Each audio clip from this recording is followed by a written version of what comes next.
Abonnez-vous sur notre chaîne YouTube Kadhafi Mboumoudi pour ne rien manquer. Et ce qu'il faut savoir à ces sujets, comme le président de la République le dit et redit, nous n'avons pas de problème avec le peuple rwandais. C'est le régime rwandais et son président qui s'est lancé dans cette aventure dangereuse. De pillage, pas seulement, des tueries, des massacres, y compris sur les femmes et les enfants. J'aurai l'occasion de vous donner quelques chiffres qui m'ont été transmis aujourd'hui par le ministère de la Santé avant que nous commencions cet exercice.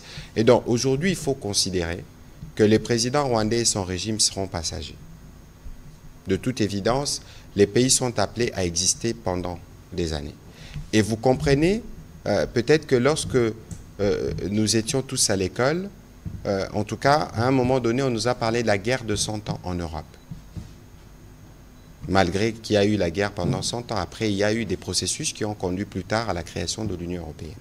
La guerre que nous connaissons, c'est une guerre qui dure 30 ans et qui peut encore durer des années. Parce que lorsque vous avez les présidents rwandais principalement, avec ces intentions non seulement expansionnistes, mais ces intentions de maintenir ses mains sales, ensanglantées sur notre pays, ce sera évidemment difficile de donner un horizon aux enfants rwandais de collaborer avec les enfants congolais. C'est évident que ce qui se passe aujourd'hui, tous nos morts, nous n'allons jamais les oublier. Et d'ailleurs, à ces propos, nous étions avec le président de la République à Munich, nous avons eu une réunion avec le juge de la Cour pénale internationale pour justement discuter dans la suite de ce que nous avions fait à Genève, de la mise en place d'une procédure judiciaire qui va aller, là, pour ce qui a été dit à Genève, on commence de janvier 2022, un peu comme la CPI, mais nous devons aller plus loin. Parce que si on n'apporte pas des justices, on ne sera pas sûr que ceci va continuer. Et donc, nous pensons que nous aurons la possibilité de continuer la collaboration ou les relations avec les pays limitrophes, mais avant que nous n'y arrivons, on termine la guerre, on passe par la justice. Pour que ceux qui sont coupables de ces viols, de ces massacres commis pendant autant d'années et en série, puissent en répondre. Et pour le reste, de toute évidence, c'est la finalité d'ailleurs du processus de Luanda. La fin du processus de Luanda prévoit les retours des relations entre les deux pays. Mais pour autant qu'on termine les processus. Et donc ici, nous avons d'abord un président rwandais qui veut faire la guerre à tous les Congolais. Et les Congolais vont donner la réponse. Et nous donnons la réponse qu'il faut donner. Ce n'est qu'après tout ceci, après la justice, évidemment, qu'on pourra entrevoir les questions dont vous parlez. On va prendre les questions de M. Serge Tseka.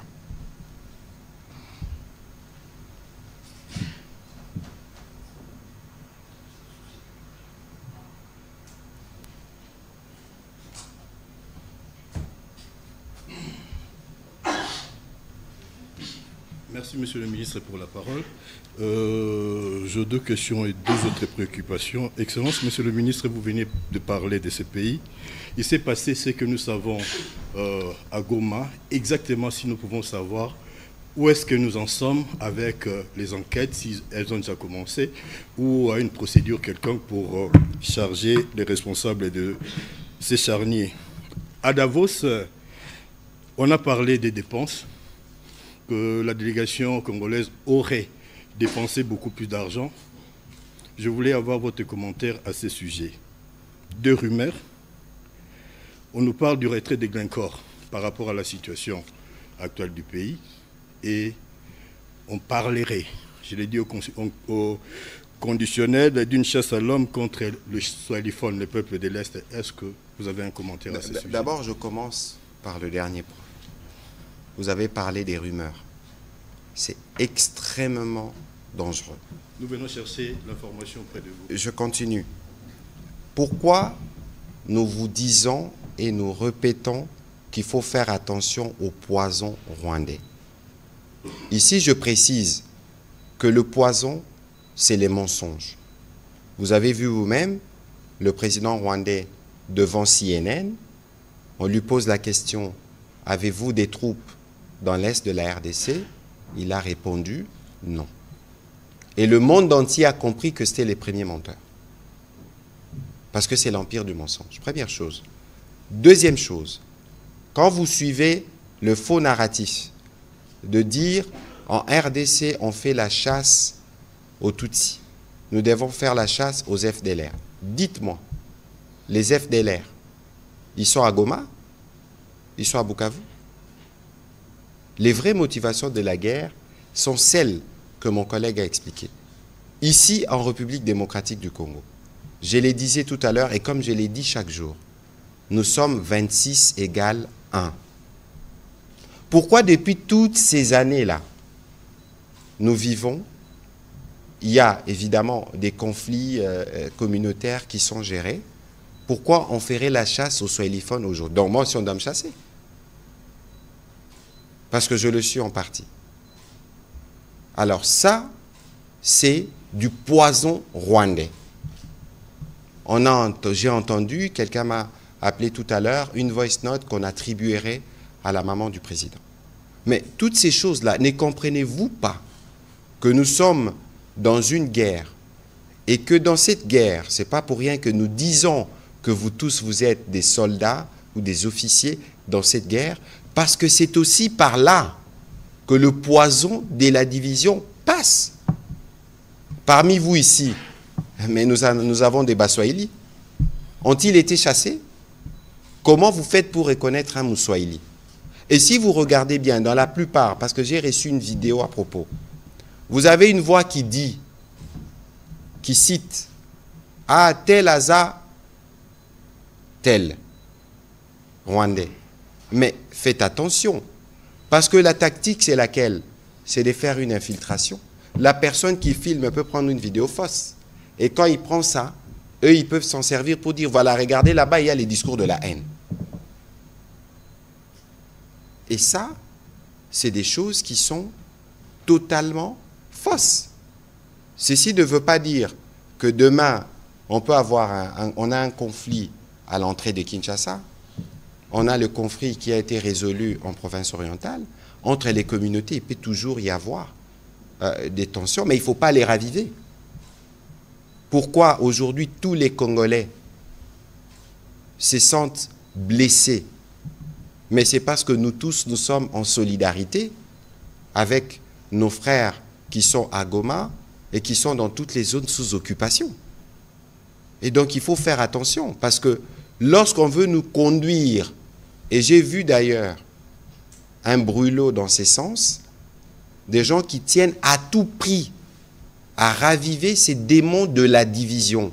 Alors nous les Congolais, on va se diviser au profit du Rwandais qui nous pille et qui nous tue, suivant la démonstration qui a été faite ici. Donc il y a de la place pour les discernements. Tous ceux qui sont morts à Goma, plus de 3000, et d'ailleurs, je vous donnerai les chiffres, il y a 5000 corps qui ont déjà été enterrés. Donc, les bilans, d'après les derniers chiffres reçus du ministère de la Santé, nous allons dépasser les 8000 morts. Au-delà des intimidations, parce que les agents qui sont ici, nous vous parlons des chiffres, des structures, des santé. On ne parle pas de ce qui s'est passé dans les avenues, dans les rues, parce que vous savez tous que Goma a été transformé en cimetière pendant quelques jours. Dans les structures de santé, on a recensé 1568 morts dans ceux qui y étaient. Donc, ça s'y rajoute. Heureusement qu'on a pu obtenir un couloir humanitaire pour faire parvenir le son qui avait été pris ici. Aujourd'hui, on est à plus de 4375 blessés dans les structures de soins de santé. Je précise, les structures de soins, ça veut dire qu'ils ont été enregistrés dans les hôpitaux. Et donc, vous voyez non seulement qu'on a tué en masse, on veut mentir, parce que si vous lisez, justement, le président rwandais, il dit 400, 500 morts. Mais même 500 morts, vous imaginez, vous êtes Congolais, on tue 500 de vos compatriotes. Il y en a encore certains qui ne disent pas mot, qui ne compatissent pas, C'est incompréhensible. Quelles que soient nos ambitions politiques ou nos calculs politiciens, quels sont les messages que nous donnons aux jeunes Congolais lorsque nous-mêmes, nous voulons d'une certaine manière nous satisfaire du massacre de certains de nos compatriotes, des avenirs gâchés, de jeunes enrôlés, des forces, des bébés tués, des camps des déplacés saccagés. Mais toutes ces horreurs-là, comment ne pas y mettre fin? Si nous voulons y mettre fin, nous devons être unis. Si nous devons y mettre fin, nous devons bannir les démons de la division. Et chaque fois que vous êtes témoin d'un cas de stigmatisation pour des raisons, des faciès ou pour des raisons n'importe laquelle, prévenez-nous, prévenez la police. Tous ceux qui les font les jeux de l'ennemi et on va les arrêter. Abonnez-vous sur notre chaîne YouTube Kadhafi Moumoudi pour ne rien manquer.